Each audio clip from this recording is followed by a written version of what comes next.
Muy bien. Ahora queremos ya dar inicio al estudio de la palabra del Señor y quisiera iniciar con lo dicho por el apóstol Pablo. El apóstol Pablo dice: ay de mí si no anunciar el evangelio. Él se consideraba deudor a judíos, a griegos, a gentiles. Él se sentía deudor de la gracia que había brillado sobre él. Y él decía: ay de mí. El ay representa condenación, representa castigo. Entonces ese ay pesa sobre todo aquel que conoce el evangelio y no lo deja brillar. La palabra del Señor dice que es tiempo que debemos levantarnos y resplandecer y dejar brillar la luz que ya tenemos en nosotros. Que el Señor nos bendiga y vamos a tener ese seminario como ya fue anunciado y también está aquí en la pantalla. Dice: panorama de los eventos finales. Un panorama es la manera como se ve un cuadro, ¿verdad? Es la manera de ver un asunto. Y cuando nos referimos a los eventos finales, nos referimos al tiempo del fin. Nos referimos a los últimos sucesos que acontecerán en la historia de este planeta Tierra. Y vamos a ver un panorama nada más de cómo va a ser esos eventos finales. Nosotros tenemos un mapa que nos hace ver el futuro, nos da una perspectiva clara de cómo van a ser los eventos finales. La palabra del Señor nos dice que sin profecía el pueblo se desenfrena, se va sin freno. El pueblo muere por falta de conocimiento. Y el Señor dice que no hará nada sin que revele su secreto a sus siervos, los profetas. Y el Señor Jesucristo dijo: os lo he dicho estas cosas antes que sucedan, para que cuando sucedan creáis. El pueblo del Señor se caracteriza por tener el don profético, por tener el don del espíritu de profecía. Es un privilegio que el Señor nos ha dado, una señal del verdadero pueblo de Dios. Pero es importante también que esta luz resplandezca, que esta luz lo dejemos brillar. Así que vamos a dar inicio a este seminario de los eventos finales, panorama de los eventos finales.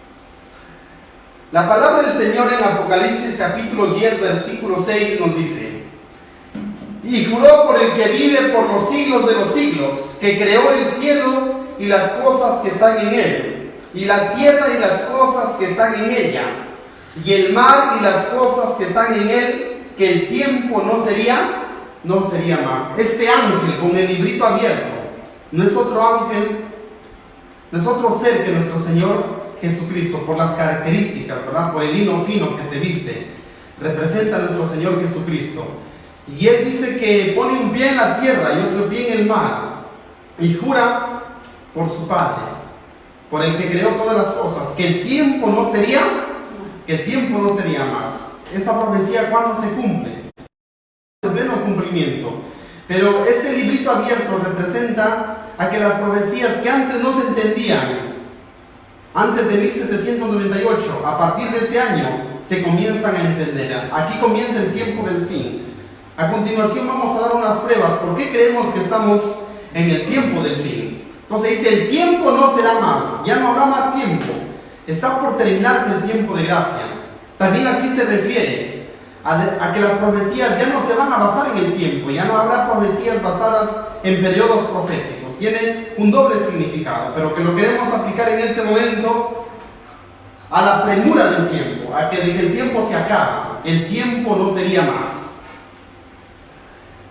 El fin está muy cerca, dice aquí unos párrafos del Espíritu de Profecía. Los juicios de Dios están ya en la tierra. Interesante esta frase: los juicios de Dios ya están en la tierra. No es que van a venir los juicios de Dios, ya podemos ver los juicios de Dios, ya se ven los castigos de Dios. Si bien Dios no castiga directamente, Él en su voluntad permisiva deja que las leyes que hay en la naturaleza, que han sido transgredidas, pues den sus efectos. Hay el principio de acción y reacción, y lo que el hombre siembra, eso cosecha. El hombre ha sembrado contaminación, ha sembrado maldad en esta tierra. Y si el mundo está enfermo, si el mundo está como está, es por la transgresión de la ley que Dios tiene. La Biblia dice en Isaías: porque falsearon el decreto, porque falsearon el pacto.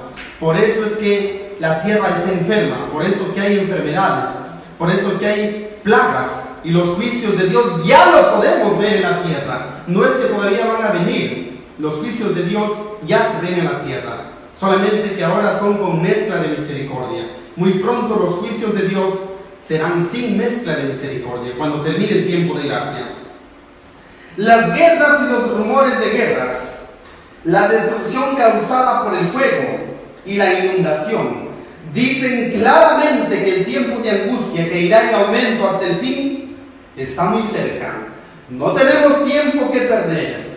El mundo está sacudido por el espíritu de la guerra. Las profecías del capítulo 11 de Daniel casi han alcanzado ya su cumplimiento final. Solamente algunos versículos del capítulo 11 de Daniel falta que se cumplan. Lo relativo al dictamen de la ley dominical, lo concerniente al fuerte pregón, eso solamente falta que se cumpla. Y el fin del papado. Por eso ya está casi por cumplirse Daniel 11. Profetas y Reyes, la página 208 nos dice: nos hallamos en el mismo umbral de la crisis de los siglos. En rápida sucesión se seguirán unos a otros los castigos de Dios. Hay un evento que será como abrir una compuerta para que pasen los demás eventos. Cuando hay una compuerta que detiene el agua, las cosas están ahí detenidas. Pero se abre la compuerta y todo fluye. Ese evento es la ley dominical.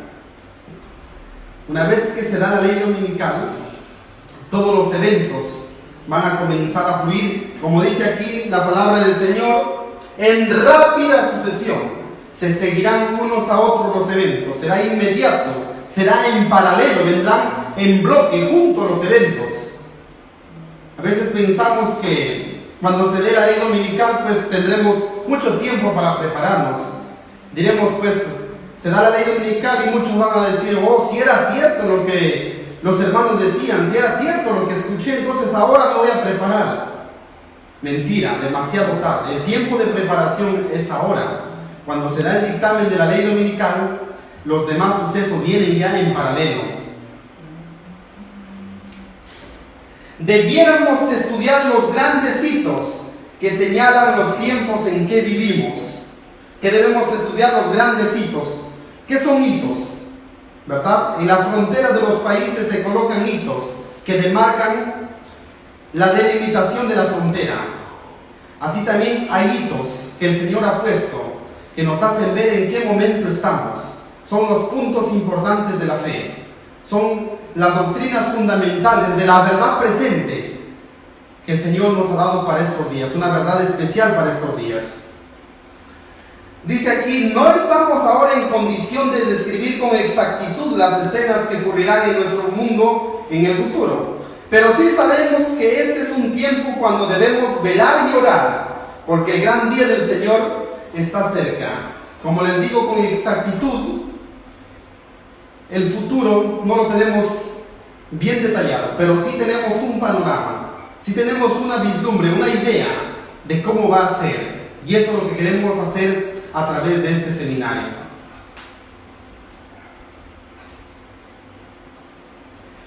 Queremos poner algunas bases, algunos puntos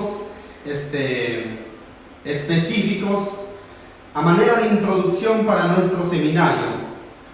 Queremos dar algunas definiciones que nos van a servir de base para que podamos continuar con el seminario. En primer lugar, queremos ver la definición de la palabra profecía, ¿verdad? Ahora estamos hablando de profecía, estamos hablando de cosas que van a suceder, y esto es profecía. Vamos a ver qué nos dice el diccionario, cuál es la raíz etimológica de esta palabra profecía.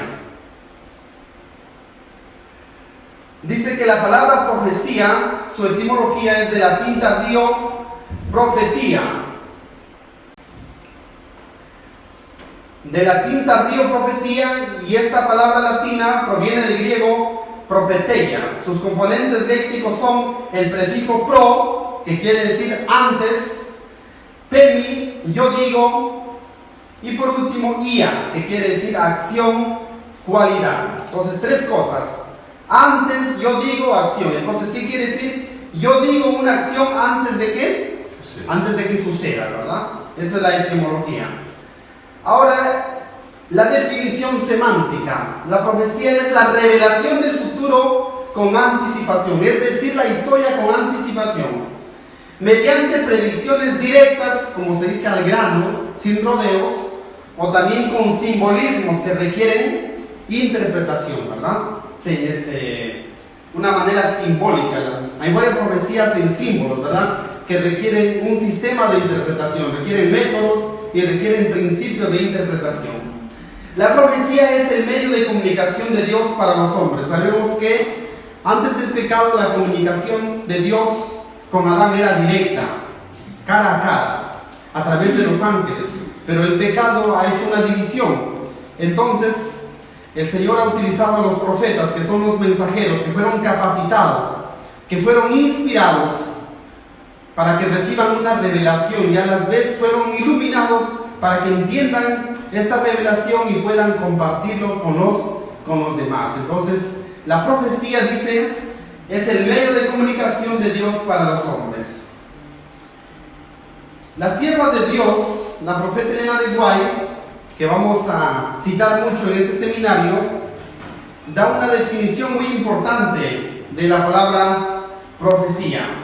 Dice la sierva de Dios que la profecía es una delineación simbólica de los acontecimientos que conducen al final de la historia terrena. Interesante la definición que da Elena de White. Dice que es una delineación simbólica. Delinear significa trazar una línea, ¿verdad? Y justamente la profecía nos traza una línea de tiempo.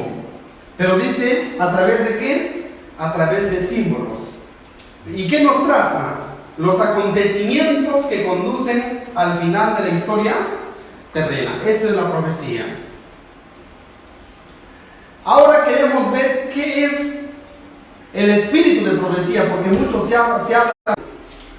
Y el testimonio de Jesús, según Apocalipsis 12:17, es una característica de la verdadera iglesia, porque dice que el dragón fue a perseguir a los que guardan los mandamientos de Dios y tienen el testimonio de Jesucristo.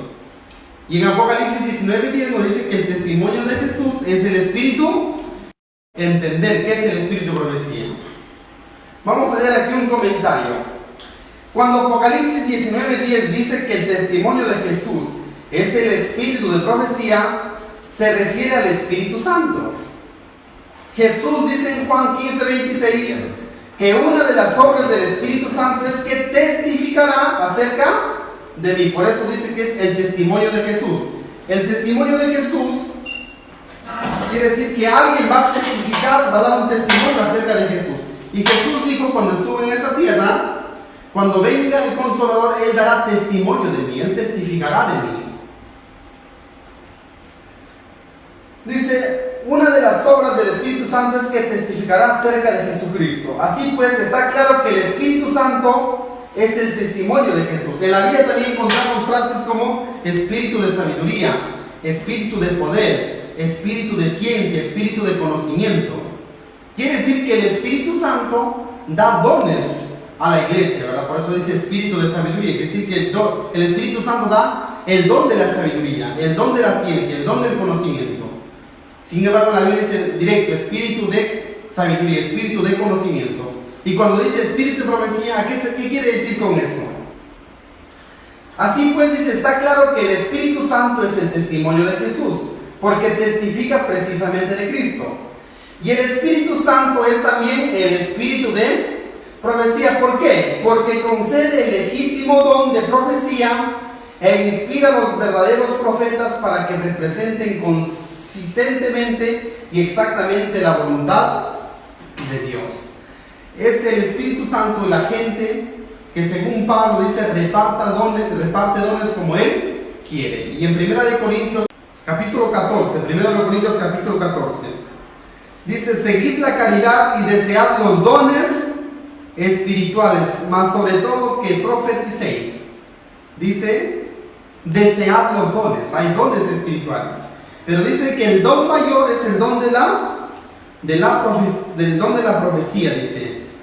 Dice que hay diversidad de dones, ¿verdad? Pero el Espíritu es el mismo. Dice el mismo apóstol Pablo. Miren lo que dice el versículo 6. Ahora pues, hermanos, si yo vengo a vosotros hablando en lenguas, ¿qué os aprovechará si no os hablo con revelación o con ciencia, con profecía o con doctrina? Entonces aquí nos habla de diferentes dones. Habla el don de lenguas, dice que es una señal a los incrédulos, pero la profecía es un don, una señal a los creyentes, ¿verdad? Entonces, la profecía es un don del Espíritu Santo, el don de profecía. Por eso se llama Espíritu de profecía, porque el Espíritu Santo da el don de la profecía a los verdaderos profetas. Por eso se llama Espíritu de profecía. ¿Cuál es el propósito del Espíritu de profecía? Dice, fue el Espíritu Santo a través del don de profecía que testificó de Jesús a los profetas para que estos a su vez testificaran de él en sus mensajes orales y escritos. La escritura sagrada o Biblia, que fue escrita gracias al Espíritu de profecía, testifica de Jesús desde el Génesis hasta el Apocalipsis. Por eso que Jesús, cuando estuvo en esa tierra, dijo, escudriñad las escrituras porque ellas son las que dan testimonio de mí. Por tanto, el propósito del Espíritu de profecía es testificar de Jesús. ¿Qué quiere decir esto? Que los aproximadamente 40 escritores de la Biblia tuvieron el don del Espíritu de profecía. ¿Qué es el Espíritu de profecía? Entonces, en resumen, es un don. ¿Y en qué consiste este don? Es el don de la profecía, que da el Espíritu Santo, la tercera persona de la divinidad, a su siervo, ¿verdad? A quien él quiere. Eso es el Espíritu de profecía, ¿ya? Y sabemos que en los últimos días Dios usó a Elena de White, le dio este don para que amoneste a su iglesia, para que sea la profeta del tiempo del fin. Interesante entonces que sepamos que es el Espíritu de profecía. Ahora tenemos que tener en claro también esto. Hay métodos de interpretación de la profecía, hay escuelas de interpretación. O sea, las profecías están dadas, pero hay diferentes maneras de interpretarlo y depende mucho la manera como lo interpretamos para que tengamos una interpretación correcta o una interpretación errada. Hay varios métodos o varias maneras o varias escuelas de interpretación, pero las tres más conocidas son el preterismo, el futurismo y el historicismo. La palabra pretérito, como su mismo nombre lo dice, quiere decir de pasado. ¿Qué cree el preterismo? El preterismo cree que la mayoría de profecías ya se cumplieron en el pasado, ya están cumplidas. El Apocalipsis, Daniel, ya está cumplido y casi nada hay para el futuro. El futurismo es lo contrario. Cree que solamente una parte del Apocalipsis se ha cumplido, solamente los primeros capítulos, pero que la mayoría se va a cumplir al final de la historia. Y como que hace una pausa, se traspasa desde los días de Cristo, los apóstoles, y se da un salto hasta el fin. El historicismo cree que la profecía lleva un cumplimiento progresivo, desde Cristo hasta el segundo regreso, cuando Él venga en las nubes de los cielos. Bien, para que nosotros tengamos una idea más clara, una comparación acerca de estas tres escuelas, vamos a compararlo con el agua. ¿Dónde surge el agua? El agua surge en un lago, en las alturas, y luego hay ríos que llevan el agua hasta el mar, ¿ya? Pongámonos eso en nuestra mente, ¿ya? Los lagos, el río y donde desemboca en el mar. Ahora, el preterismo representaría a los lagos, ¿ya? Solamente los lagos. El futurismo representaría solamente al mar. Y el historicismo representaría todo el recorrido que hace desde los lagos hasta llegar al mar, todo, para toda la secuencia, desde que inicia hasta que termina. Entonces, para que tengamos una idea, ¿no? Por ahí.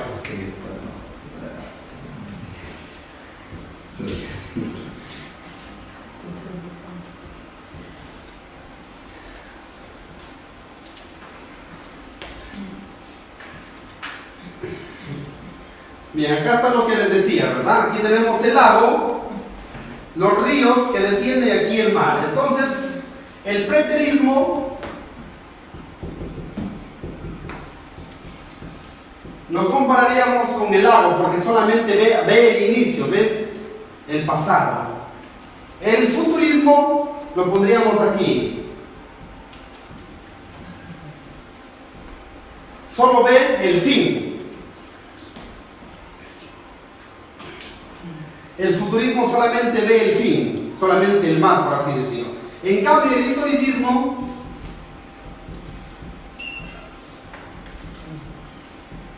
como su mismo nombre lo dice, la historia lleva una secuencia, un progreso, ¿verdad? El historicismo entonces abarcaría todo, desde el inicio hasta el final. Así el historicismo abarca desde que la profecía se da y tiene un desarrollo hasta la segunda venida de Cristo. Esto es la escuela historicista. El historicismo no nace con el adventismo. Varios dicen que los adventistas han inventado el historicismo. No. El adventismo adoptó el historicismo de otros eruditos, de los protestantes. Martín Lutero fue historicista. Así también Jesús fue historicista. Y hubieron los padres de la iglesia, practicaron el historicismo.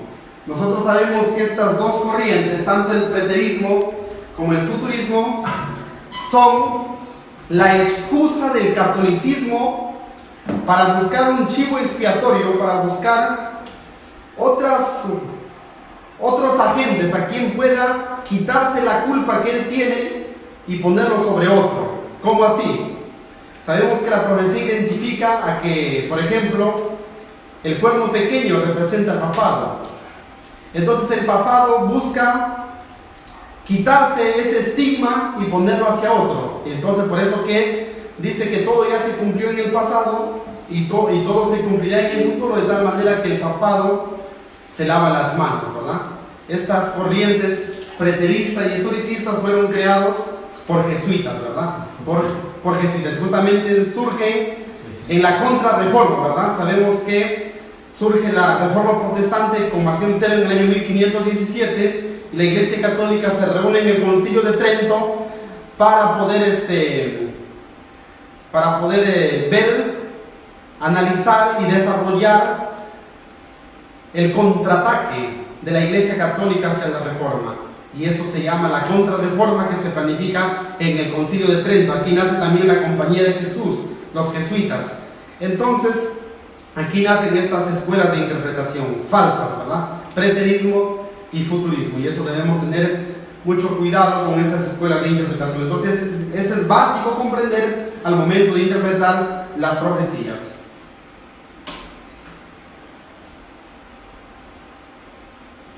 Bien. Otro punto importante que debemos comprender como base es también los principios de interpretación. Los principios son reglas, son leyes de interpretación. Yo no puedo interpretar un versículo a la manera que a mí me dé la gana, como yo quiera. Hay reglas que están en la Biblia que uno debe respetar al momento de interpretar una profecía. Y hay muchos principios, varios principios, más de 20. Aquí hemos considerado solamente algunos de los más importantes. Solamente lo voy a mencionar, algunos para que tengamos una idea, porque este es un tema aparte. Ahora solamente lo quiero poner como base. La llave que abre las profecías, ¿cuál será? Siempre hay una llave que abre las profecías. Y dice que la Biblia es su propio exégeta. La Biblia se interpreta a sí misma. La Biblia da su propia explicación a sí misma. O sea, si hay un símbolo, la misma Biblia tiene que responderlo. Yo no puedo buscar la interpretación de un símbolo en otro libro histórico. En la misma Biblia tiene que estar la interpretación. Por ejemplo, un ejemplo muy común, muy conocido. La Biblia habla de aguas, dice que la ramera está sentada sobre las aguas, ¿verdad? Entonces, en el mismo capítulo, un versículo más adelante, nomás en el versículo 15, dice que las aguas representan a mucha gente. Entonces, la Biblia da el símbolo y a la vez la Biblia da la interpretación. Entonces es una regla que uno debe respetar. Como digo, yo no lo puedo interpretar a mi manera, ¿verdad? Cuando yo lo interpreto a mi idea, entonces yo estoy forzando esa interpretación y no es sana y no debe ser usada. Otro principio de interpretación, lo que ya dijimos, que somos historicistas. Si usted se sale de la plataforma del historicismo, puede cometer interpretaciones erradas. Y eso hay que tener mucho cuidado, porque el adventismo moderno está usando mucho futurismo. Y eso debemos tener cuidado. Siempre debemos recordar que el movimiento adventista siempre ha sido un movimiento historicista. Dice, analizar cuidadosamente la estructura literaria, ¿verdad? Sabemos que los profetas dan un mensaje completo, desde que inicia su revelación hasta que termina. Entonces, eso tiene una estructura, ¿verdad? Y yo no puedo interpretar una profecía aislada, tengo que ver la secuencia o la estructura que lleva el profeta durante toda su revelación. No lo puedo interpretar yo, por ejemplo, Daniel 11, aislado de los demás capítulos de Daniel. Por ejemplo, hay algunos que a Daniel 11 dicen que dan otra interpretación, o otros símbolos. Por ejemplo, ponen a Francia, pero en los capítulos anteriores nunca se introduce a Francia.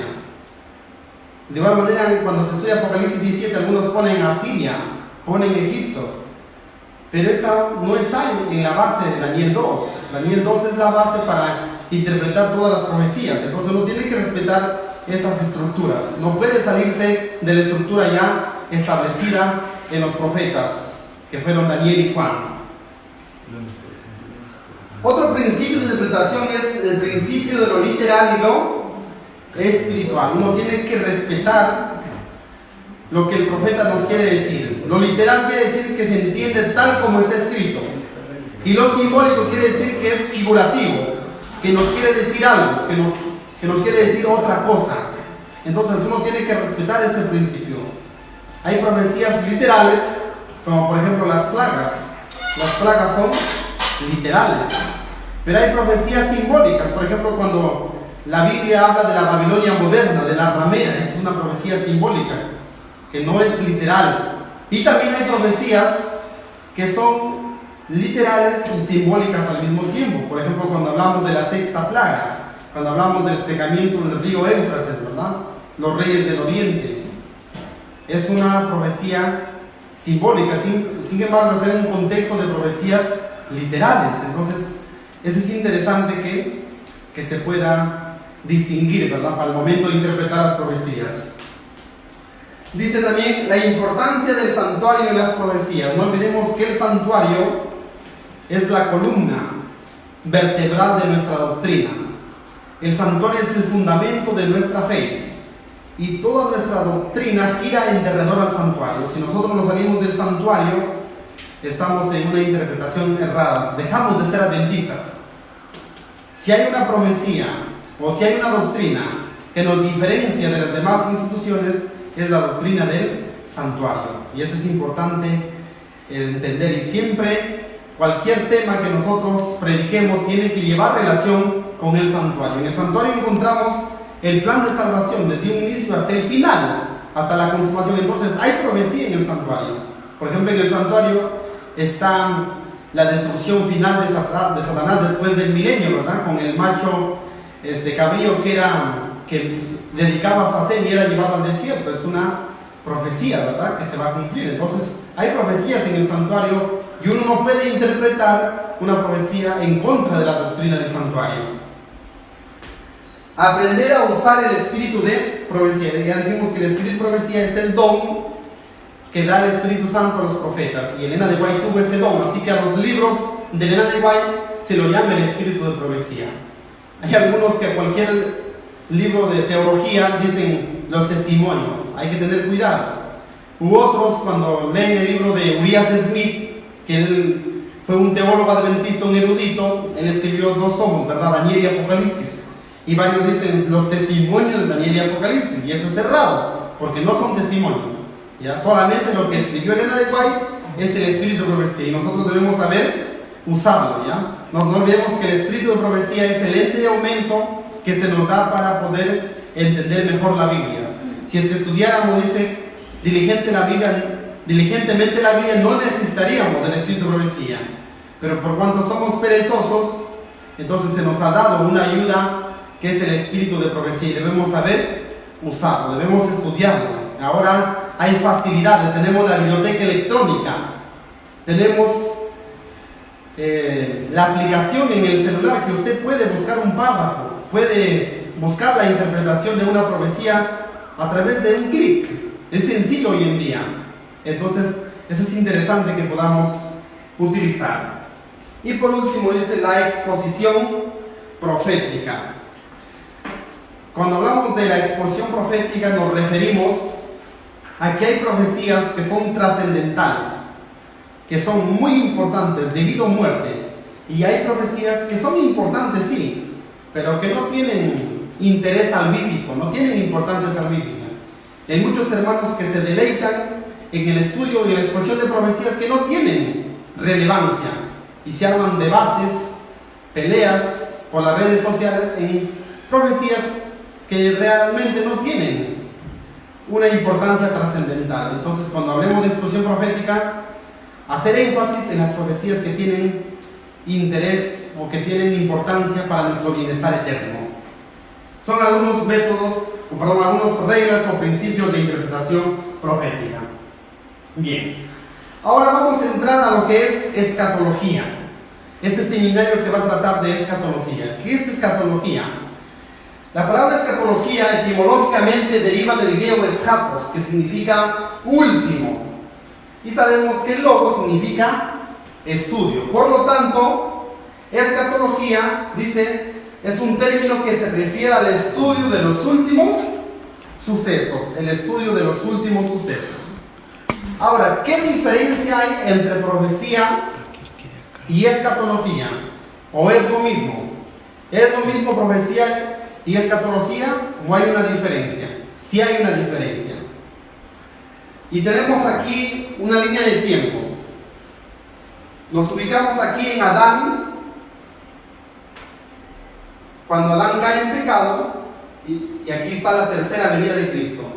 Nosotros sabemos que cuando Adán cae en pecado, se da la primera profecía. ¿Cuál es la primera profecía? Enemistad pondré entre ti y la mujer, ¿verdad? Enemistad pondré entre ti y la mujer. Entonces, desde ahí comienza la profecía. Y hay profecías hasta la tercera venida de Cristo. Por ejemplo, en Profetas y Reyes hay un libro que se llama, hay un capítulo que dice profecías cumplidas. Y hay cientos de profecías cumplidas. Acerca de Jesús, por ejemplo, había 333 profecías, pero eso no es escatología. ¿Ya? Profecías hay desde Adán hasta la tercera venida de Cristo. Pero escatología solamente estudia el tiempo del fin. El tiempo del fin sabemos que comienza en 1798 y va hasta la tercera venida de Cristo. Entonces, ¿qué es la escatología? Según esta línea de tiempo, la escatología es solamente parte de la profecía que estudia los eventos finales, como su mismo nombre lo dice. Es el estudio de los últimos sucesos, eschatos, último. Solamente estudia lo último, es el estudio de lo último. En eso se diferencia de la profecía. En cambio, la profecía siempre ha habido desde Adán. La escatología solamente es lo último. Bien, habiendo hecho estas aclaraciones, esta introducción, vamos a comenzar entonces con nuestro estudio en sí del panorama de los eventos finales. Y en esta noche vamos a hacer un tema introductorio. Vamos a ver por qué nos encontramos en el tiempo del fin. ¿Por qué decimos que nos encontramos en el tiempo del fin? Vamos a trazar en este estudio una línea de tiempo, un viaje en la historia, y vamos a ver en qué momento estamos el día de hoy, y vamos a ver qué falta que se cumpla de aquí para adelante. Y ese es nuestro interés, ¿verdad? Saber en qué tiempo estamos y qué falta que se cumpla. Nuestro viaje vamos a comenzar en el 1 de noviembre del año de 1755. Ustedes recordarán qué sucedió en ese año. Ahí podemos nosotros ver una imagen, ¿verdad? Es el gran terremoto de Lisboa, en cumplimiento Apocalipsis 6:12, que es el sexto. Dice, cuando se abrió el sexto sello hubo un gran terremoto, ¿verdad? No vamos a entrar en detalles en estos sucesos, solamente lo vamos a mencionar, solamente para que nos ubiquemos en el tiempo, ¿verdad? Para que veamos el contexto histórico.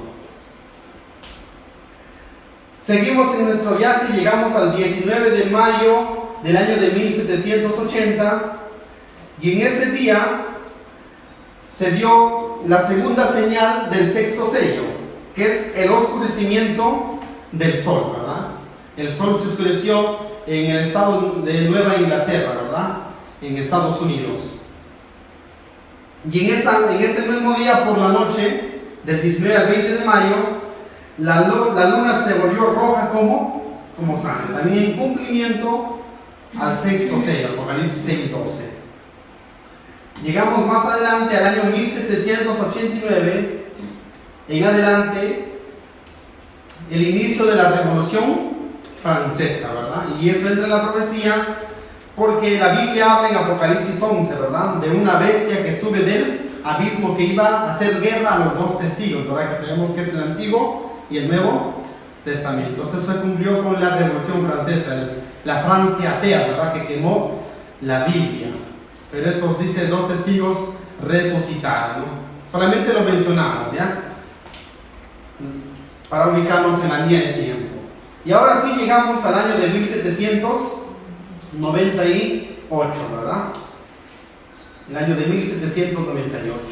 Y en este año de 1798 tenemos tres sucesos interesantes. El inicio del tiempo, del fin, la herida mortal de la bestia de Apocalipsis 13 y el surgimiento de la segunda bestia de Apocalipsis 13.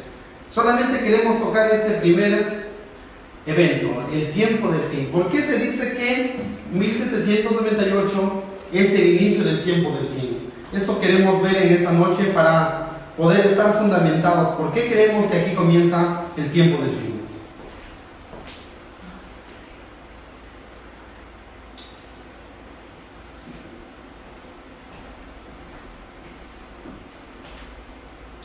El tiempo del fin.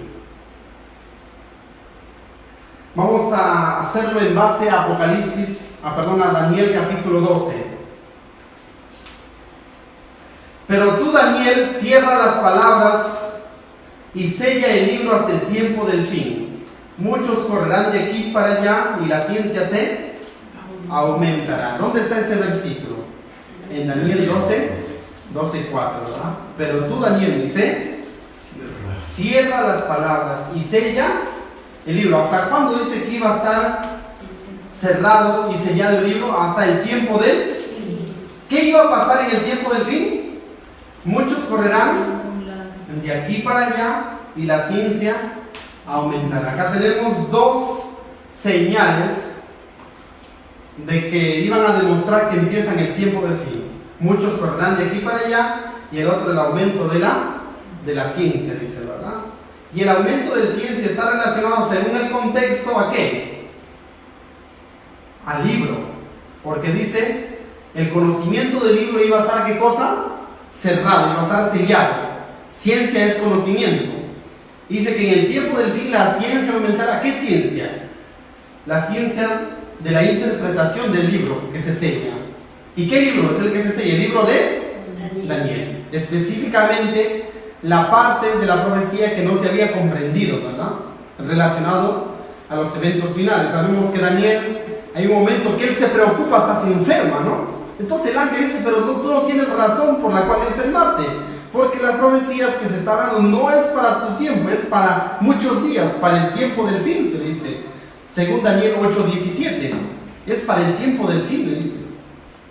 Así que no te preocupes.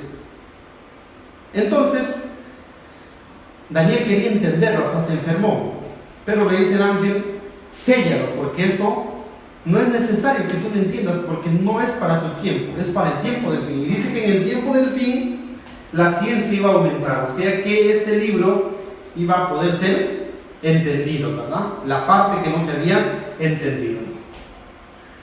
Apocalipsis 16. El libro que fue sellado no fue el Apocalipsis, sino la porción de la profecía de Daniel que se refería a los últimos días. Cuando se abrió el libro se proclamó: el tiempo no será. El tiempo no será más. Dice, el libro iba a estar cerrado ¿hasta cuándo? Hasta el tiempo del fin. Y cuando se abre el libro, dice, el tiempo no será más. Por eso que al iniciar el estudio vimos al ángel con el librito, ¿no? Según Apocalipsis capítulo 10. En Apocalipsis capítulo 10 vamos a encontrar, dice en el versículo 2, y tenía en su mano un librito abierto, y puso su pie derecho sobre el mar y el izquierdo sobre la tierra. Tenía sobre su mano un librito abierto. Interesante. Aquí se le dice: cierra el libro, séllalo hasta el tiempo del fin. Pero ahora vemos en Apocalipsis 10 la contraparte, la explicación, y ahora vemos al ángel ya no con un librito cerrado, sino con un librito abierto. Este librito abierto dice acá: el libro que fue sellado no fue el Apocalipsis, porque a Juan se le dice: no cierres este libro. En los últimos capítulos de Apocalipsis, no lo cierres, se le dice a Juan, ábrelo, déjalo abierto, porque ya el tiempo está cerca. Contrario a Daniel se le dice: séllalo. Entonces, por lo tanto, el libro sellado no fue el Apocalipsis, sino fue el libro de Daniel, y fue la parte que Daniel no entendió. Entonces, cuando se abrió el libro, se proclamó: el tiempo no será más, comienza el tiempo del fin. Cuando dice el tiempo no será más, tiene su equivalencia en Daniel cuando dice el tiempo del fin, ¿verdad? El tiempo del fin. Cuando dice el tiempo no será más, quiere decir, ha comenzado el tiempo del fin. Y vamos a ver algunas pruebas para eso en esta noche. ¿Qué dice Elena de White? Según desea todas las gentes, página 202. El tiempo del fin ha llegado. El tiempo del fin no es que ya es el fin de todo. El tiempo del fin es un periodo de tiempo, como su mismo nombre dice, tiempo del fin. Es un periodo de tiempo que dura desde que se abre el libro de Daniel hasta la segunda venida de Cristo, ¿verdad? Un periodo de tiempo. Y el tiempo del fin, dice Elena de White, ha llegado. Elena de White vivió por el siglo XIX. En el siglo XIX ya estaba vigente el tiempo del fin, ya había llegado. Porque nosotros creemos que es en 1798 el inicio del tiempo del fin. Y Elena de White, que vivió por él unos pocos años después, dice: el tiempo del fin ya ha llegado. No dice que va a llegar todavía, ya estamos viviendo el tiempo del fin, dice Elena de White, en sus días. Las visiones de los profetas están, ¿qué cosa dice? Deselladas. No están selladas, ya están, ¿qué cosa? Están abiertas. Las visiones del profeta Daniel, de otros profetas que amonestaron para el tiempo del fin. ¿Qué quiere decir que antes estaban selladas? Quiere decir que no se comprendían y no era necesario comprenderlo. Estaba cerrado. Es igual que cuando una persona esconde un tesoro y otra lo encuentra muchos años después. Está escondido ahí, está en pausa, ¿verdad? Hasta que el otro lo encuentra. Así las profecías estaban selladas, de tal manera que pasaron siglos y muchos estudiosos lo leían, pero no lo tomaban en interés y ni lo entendían y lo pasaban por alto. Pero llegó un momento cuando hubo un hambre de entender las profecías. Y Elena de White dice en sus días: las visiones ya están deselladas. Y sus solemnes amonestaciones nos indican que la venida de nuestro Señor en gloria ya está cercana, la venida del Señor en gloria. Al libro de Daniel se le quita el sello en la revelación que se le hace a Juan, lo cual nos permite avanzar hasta las últimas escenas de la historia de este mundo. Tendrán en cuenta nuestros hermanos que estamos viviendo en medio de los peligros de los últimos días. Ya estamos viviendo el tiempo del fin. Eso debemos tenerlo bien claro. Estamos en el tiempo del fin. Estamos en este periodo. Y el libro de Apocalipsis no es otra cosa que la continuación o la explicación del libro de de Daniel. Entonces es interesante cuando la profeta dice que a Daniel se le quita el sello en la revelación que se le hace a Juan, ¿verdad? Apocalipsis es el complemento de Daniel, ¿ya? Es la interpretación, por así decirlo, de Daniel, ¿verdad? Con el Apocalipsis podemos entender a Daniel. Dice, surge la conversación de dos ángeles, según Daniel capítulo 12, versículos 5 al 6. No olvidemos que el versículo 4 dice, sella las profecías hasta el tiempo del fin.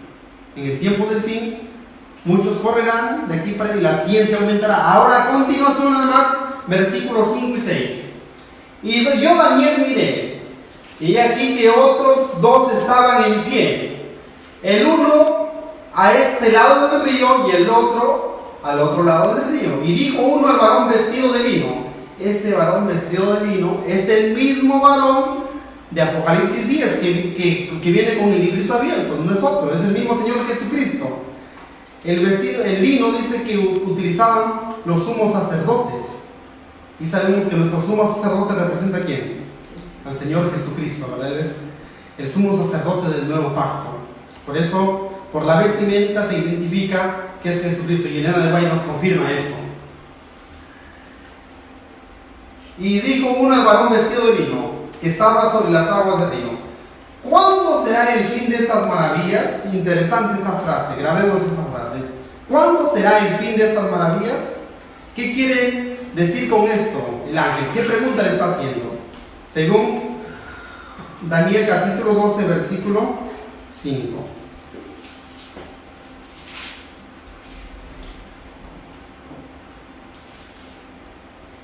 ¿Cuándo será el fin de estas maravillas? Dice también esta versión. Vamos a ver qué es lo que quiere decir el ángel con esta pregunta. Miren lo que dice la nueva versión internacional, la NBI. ¿Cuánto falta para que se cumplan estas cosas tan increíbles? ¿Cuánto falta para que se cumplan? Y la Reina Valera de la versión 90 dice, ¿cuándo se cumplirán estas maravillas? ¿Ya? Entonces es otro sentido, ¿verdad? Nos abre más el entendimiento. Uno dice, ¿cuándo será el fin de estas maravillas? Y el otro dice, ¿cuánto falta para que comiencen a cumplirse estas maravillas? ¿Cuánto falta? O sea, ¿cuándo va a comenzar a cumplirse esto? ¿Cuándo va a comenzar el tiempo del fin? En otras palabras, ¿cuándo? Vamos a ver la respuesta divina, porque es que el varón vestido de lino es el mismo Señor Jesús. Y oí al varón vestido de lino que estaba sobre las aguas del río, en el cual alzó su diestra y su siniestra al cielo y juró por el que vive por los siglos, que será por tiempos y la mitad de un tiempo. Y cuando se acabe la dispersión del poder del pueblo santo, todas estas cosas serán cumplidas. Miren, interesante. Encontramos una similitud entre Daniel 12:7 con Apocalipsis capítulo 10. Es el mismo personaje, un varón vestido de lino que hace un juramento levantando la diestra al cielo. Es el mismo Señor Jesús. Pero en esta ocasión el juramento es diferente. Aquí jura, dice, por su Padre, que será por tiempos y la mitad de un tiempo. En cambio, en Apocalipsis 10 el juramento es el tiempo no será más. Interesante este periodo de tiempo, tiempos y la mitad de un.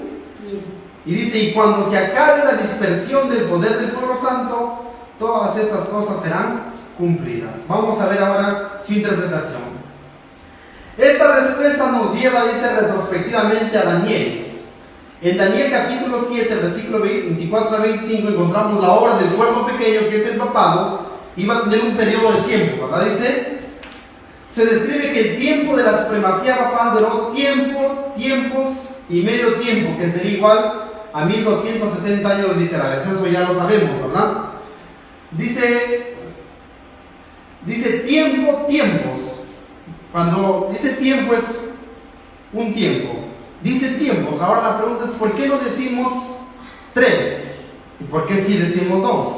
Porque nos conviene, dicen algunos, les conviene a los adventistas que sea 2. ¿O por qué no 4? Tiempos, dicen. Es un plural indefinido, no define, ¿verdad? Sí. Tiempos. puede ser 1000, puede ser cuánto tiempo.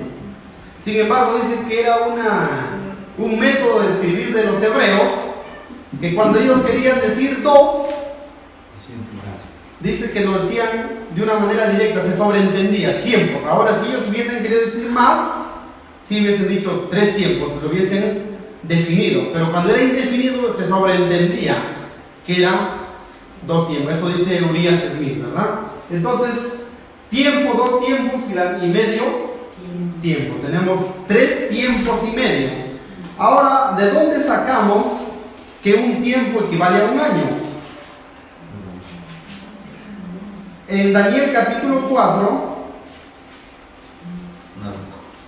encontramos aquí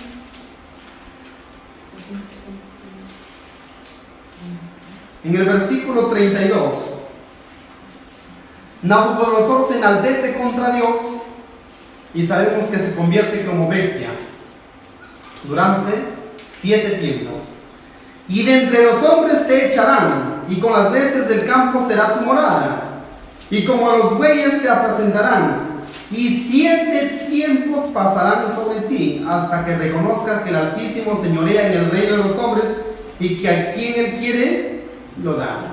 7 tiempos pasarán sobre ti. Dice, interesante, ¿verdad?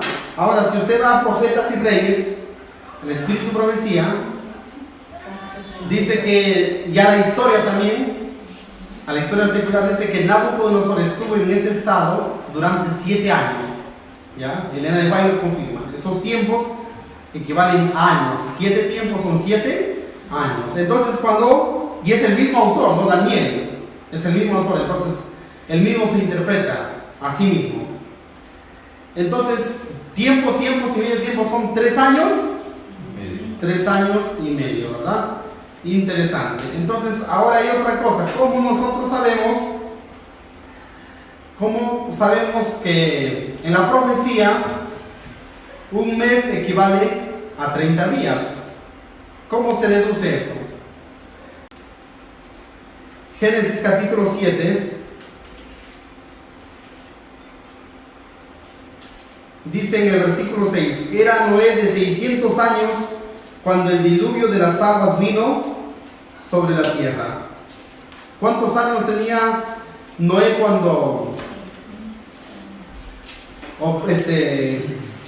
¿cuántos años tenía Noé cuando empezó el diluvio? 600 años. Ahora leamos lo que dice el versículo 11. El año 600 de la vida de Noé, en el mes segundo, a los 17 días del mes, aquel día fueron rotas todas las fuentes del grande abismo, y las cataratas de los cielos fueron abiertas, ¿no? Vamos a utilizar un momentito la pizarra. Génesis 7:11 dice que el diluvio comienza en el año 600 de la vida de Noé, en el mes segundo, a los 17 días del mes.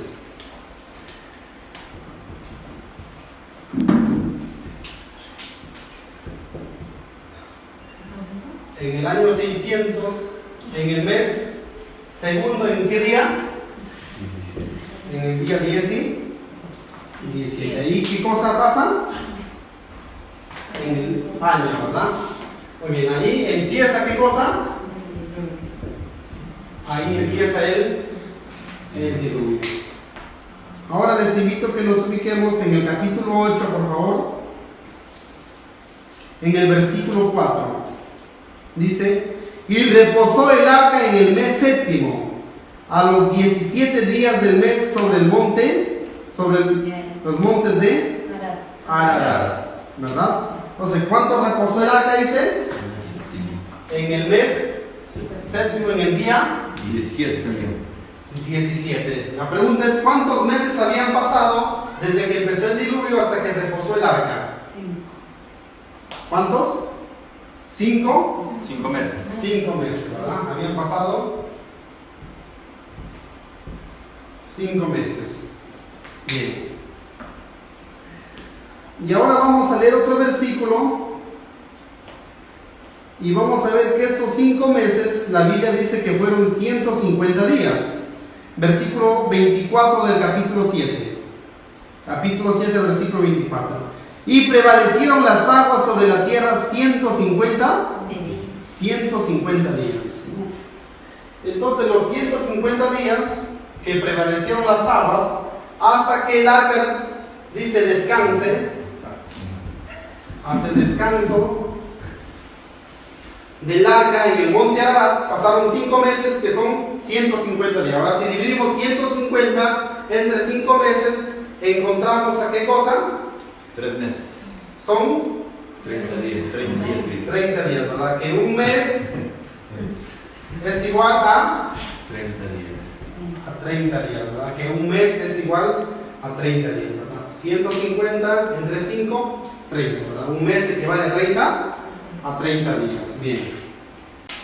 Entonces dice que cuando iban a comenzarse a cumplir las maravillas, un tiempo, 2 tiempos y medio tiempo.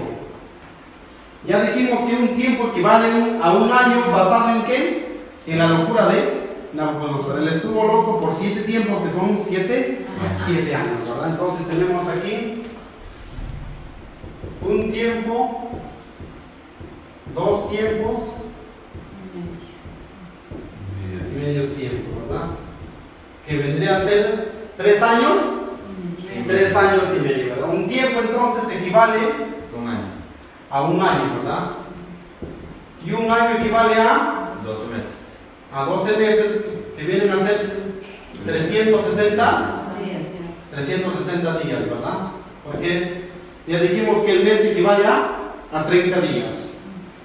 2 tiempos serían 2 años, que vendrían a ser 720 días, ¿verdad?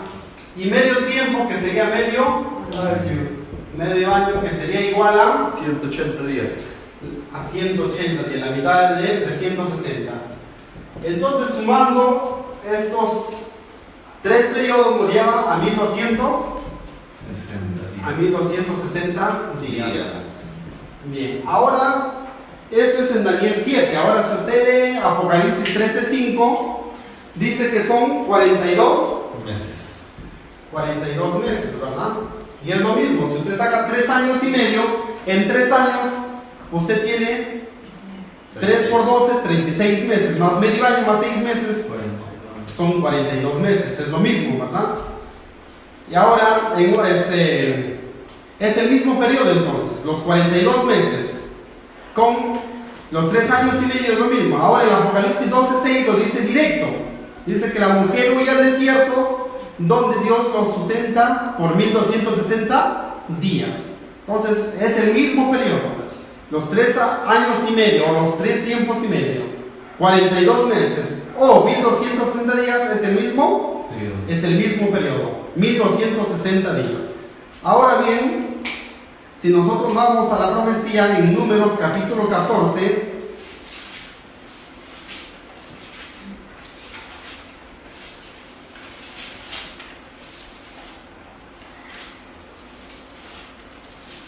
en el versículo 34 dice: conforme al número de los días, de los 40 días en que reconocisteis la tierra, llevaréis vuestras iniquidades 40 años, un año por cada día, conoceréis mi castigo, ¿verdad? Entonces, y Ezequiel 4:6 confirma, ¿verdad?, que en la profecía un día equivale a un año. Entonces, este periodo de tiempo de 1260 días, 42 meses o 3 años y medio, equivale a 1260 años.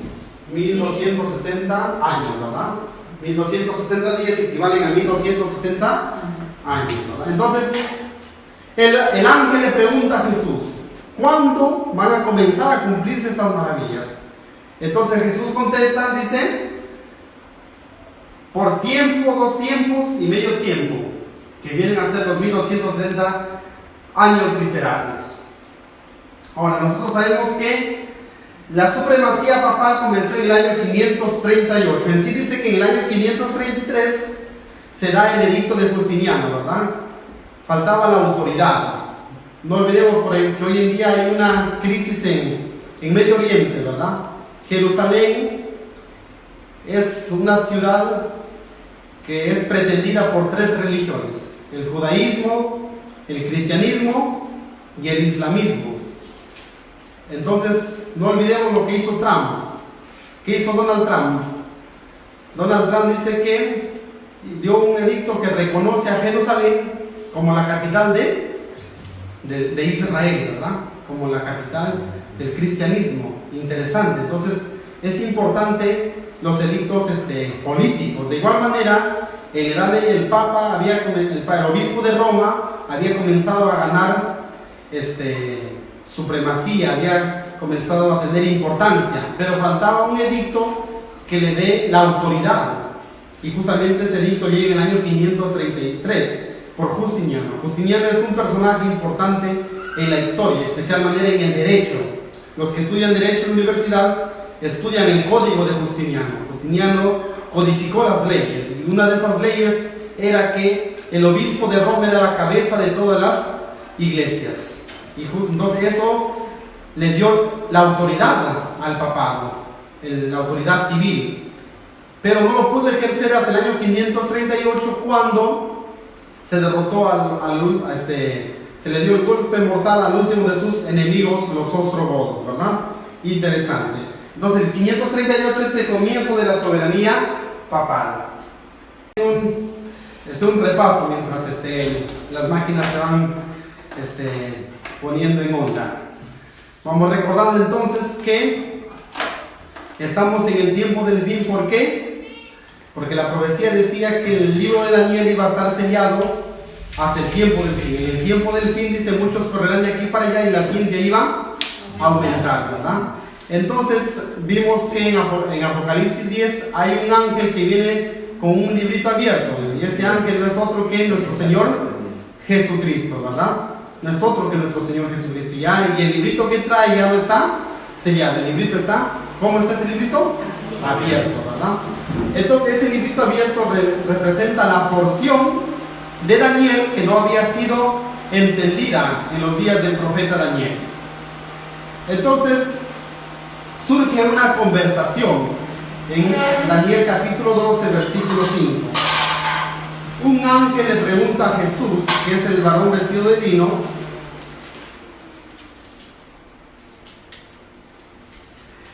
le dice: ¿cuándo van a comenzar a cumplirse estas maravillas? ¿Y a qué maravillas se refiere? Eso lo vamos a ver un poquito más adelante, pero le voy anticipando que son los primeros versículos de Daniel. Versículo 1, ¿verdad? Donde dice que se levantará Miguel y habrá un tiempo de angustia. ¿Cuándo van a comenzar a cumplirse estas maravillas?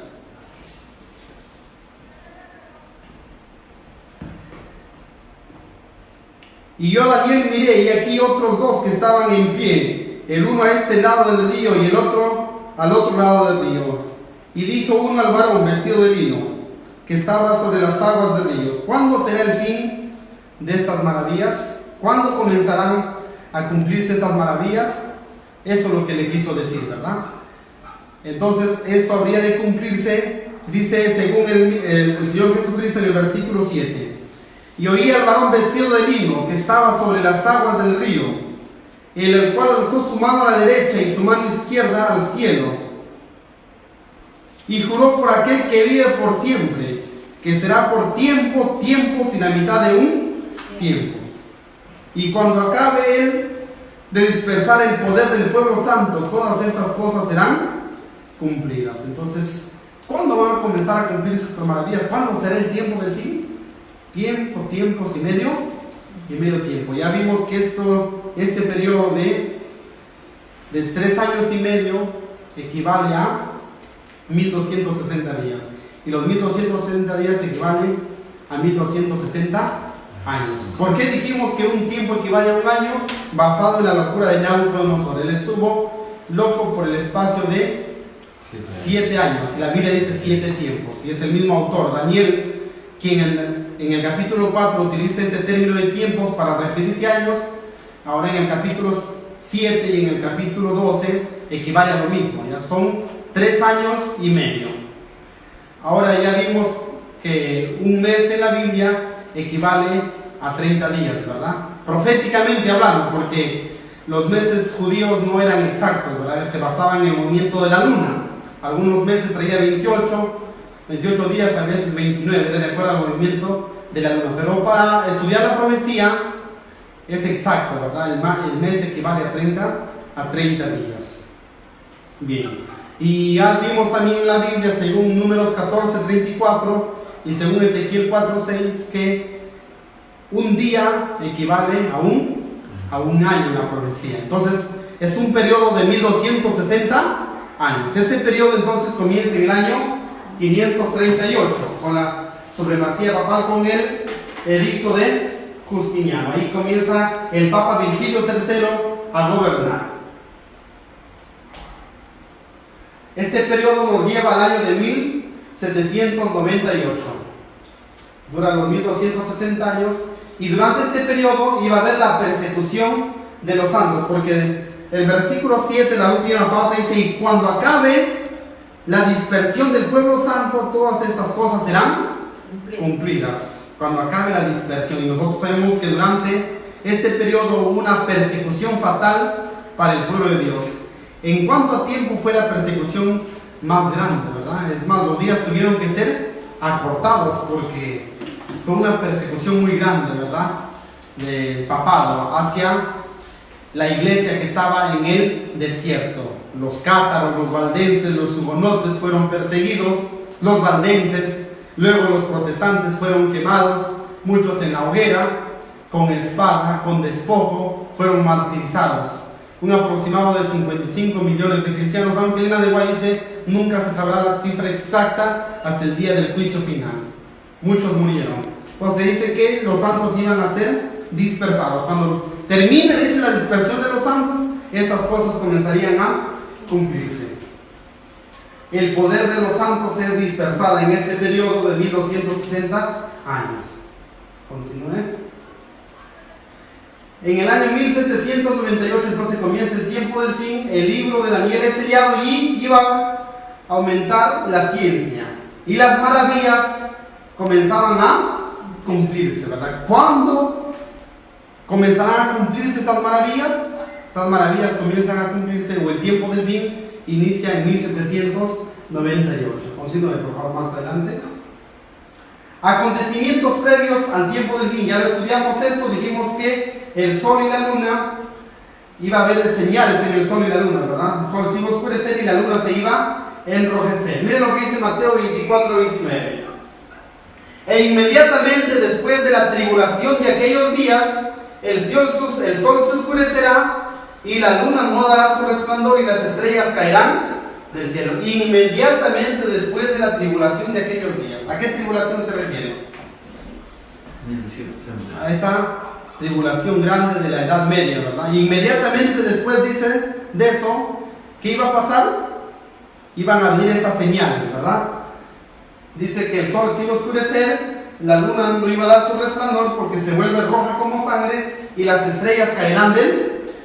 Y eso se cumplió, ya vimos. Un evento sucede en 1780 y el otro evento de la caída de estrellas es en el año 1833. Inmediatamente después de ¿qué? De la persecución. La persecución termina en 1798. Un poquito tiempo después, 1780, y luego 1833, entonces se cumplen estas señales, ¿verdad? Siga, por favor.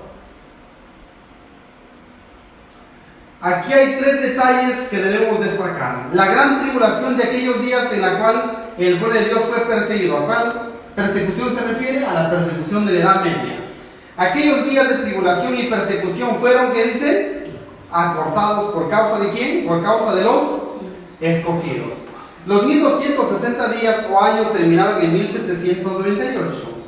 La persecución había concluido casi por completo desde hacía casi un cuarto de siglo. O sea que antes de 1798 la persecución ya había concluido casi por completo. ¿Y casi cuánto tiempo antes dice?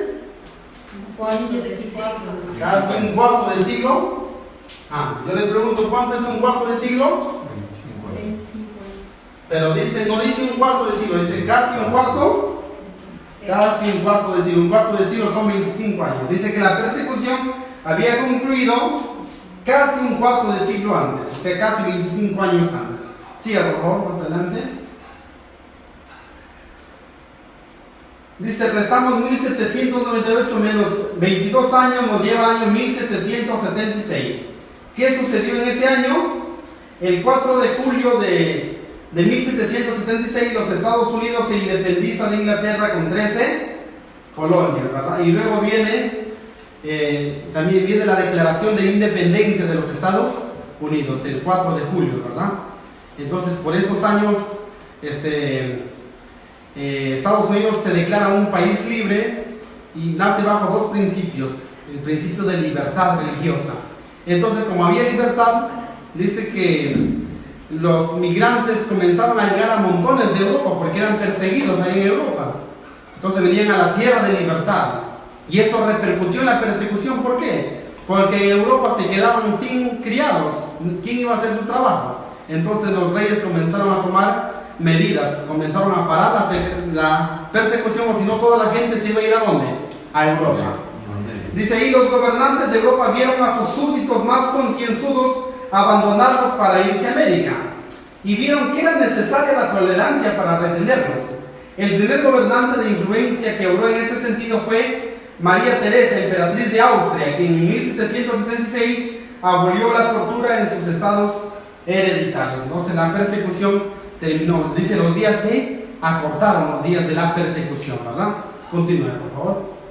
Bien, entonces en 1776 podemos decir día de la persecución, 1780 el día oscuro, la luna también roja, 1798 fin de los 1260 años, 1833 lluvia de las estrellas, 1844 el fin de los 2300 años. Entonces, a partir de este año comienza el tiempo del fin, porque justamente los 3 años y medio, los tiempos y medio tiempo nos lleva a 1700 y dice que la ciencia iba a aumentar cuando comience el tiempo del fin. Y justamente aquí es el tiempo del fin porque el periodo de tiempo nos lleva a 1798. ¿Y cómo es que aumenta la ciencia? Vamos a ver cómo es que aumenta la ciencia. Vamos a ver. Primero hay una pregunta. ¿A qué maravillas se refiere el ángel? Dice.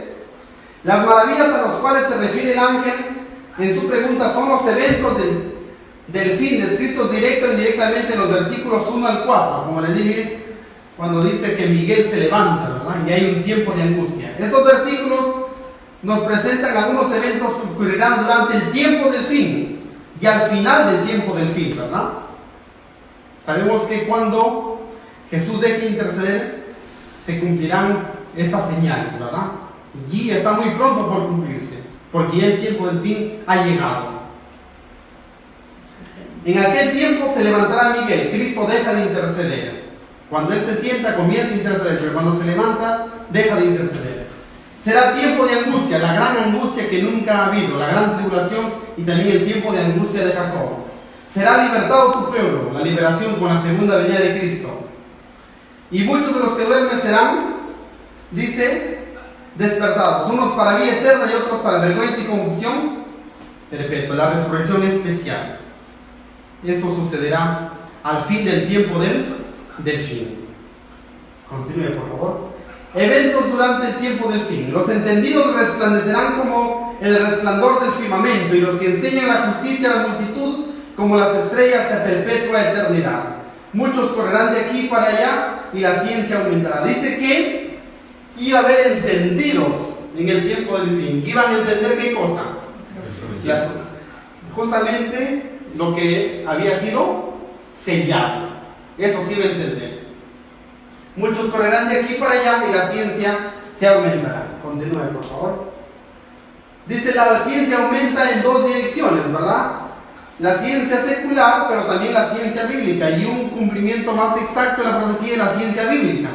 Porque la ciencia profética iba a estar sellada y en el tiempo del fin iba a haber un gran auge por la interpretación de las profecías. Un gran despertar religioso, ¿verdad? Tenemos a Guillermo Miller y a otros grandes predicadores en todo el mundo que interpretaron las profecías, ¿verdad? Viene el movimiento adventista que tuvo énfasis en la interpretación profética. Y no debemos olvidar la esencia del adventismo. Muchos hemos olvidado la esencia del adventismo. Lo que nos diferencia como adventistas es justamente estos mensajes, la interpretación profética, los temas como el santuario, el triple mensaje angélico, que hoy en día poco se predica en las iglesias. Esto es lo que nos diferencia como adventistas, porque los demás temas sí que son importantes, pero la verdad presente es lo que debemos hacer énfasis. Hablar del amor, hablar del perdón, otras iglesias lo hacen, y más que nosotros. Nosotros debemos dar a la trompeta el sonido certero, y lo que nos distingue como pueblo remanente justamente son estos mensajes. La ciencia secular, a partir de la Revolución Francesa, vienen los dos grandes descubrimientos para la ciencia secular. Por ejemplo, el barco a vapor se inventó en el año 1807. Continúe, por favor. Solamente unos años después del inicio del tiempo del fin. La locomotora a vapor se inventó por el año 1825. El teléfono por el año 1864. El avión, ¿verdad? En Estados Unidos, los hermanos Wright, por el año 1877. El automóvil, por el año 1885. La cinematografía, por el año 1888, justamente lo que estamos usando en este momento. El chip se inventó en el año 1958. El microchip, el satélite, ¿verdad? La internet. Ahí está el satélite, lo inventó la Unión Soviética por la década del 90, ¿verdad? Bien, y muchos otros inventos que podemos encontrar hoy en día. Ahora vamos a la ciencia bíblica, que es la interpretación más correcta. Los entendidos resplandecerán como el resplandor del firmamento, y los que enseñan la justicia a la multitud como las estrellas a perpetua eternidad. Se cumple el texto de Isaías 61:2. Levántate, resplandece, porque ha venido tu luz y la gloria del Señor ha nacido sobre ti. Porque he aquí que tinieblas cubrirán la tierra y oscuridad las naciones. Mas sobre ti amanecerá el Señor y sobre ti será vista su gloria. Esto justamente se ve, dice, en el movimiento adventista. Dice, los entendidos resplandecerán. Y es interesante que nosotros debemos resplandecer ante el mundo. No tenemos luz propia, no, pero sí debemos reflejar la luz de Cristo, porque Él es el sol de justicia, y nosotros, ¿cuál espejos que refleja la luz del sol? Debemos reflejar la luz del sol de justicia, para que ese es el conocimiento, es esa gloria que va a llenar la tierra, y es esa verdad que el pueblo adventista lo tiene, que debe dejarlo brillar por precepto y ejemplo. Continúe, por favor. Muy bien. Entonces dice, muchos correrán de aquí para allá. ¿A qué se refiere cuando dice muchos correrán de aquí para allá? Se refiere al interés que iba a haber en esos días, ¿verdad? Por querer adquirir algo. Hoy en día en esta escasez que hay, bueno, provisión hay, no, pero la necesidad por comprar, la gente corre, se desespera, ¿verdad? Así también en esos años hubo un interés por interpretar las profecías. Entonces, queridos hermanos, esto es la prueba de que nos encontramos en el tiempo del fin. En 1798 comenzó el tiempo del fin. Estamos viviendo el tiempo del fin. Así que le agradecemos por su tiempo, por su atención. Que el Señor les bendiga.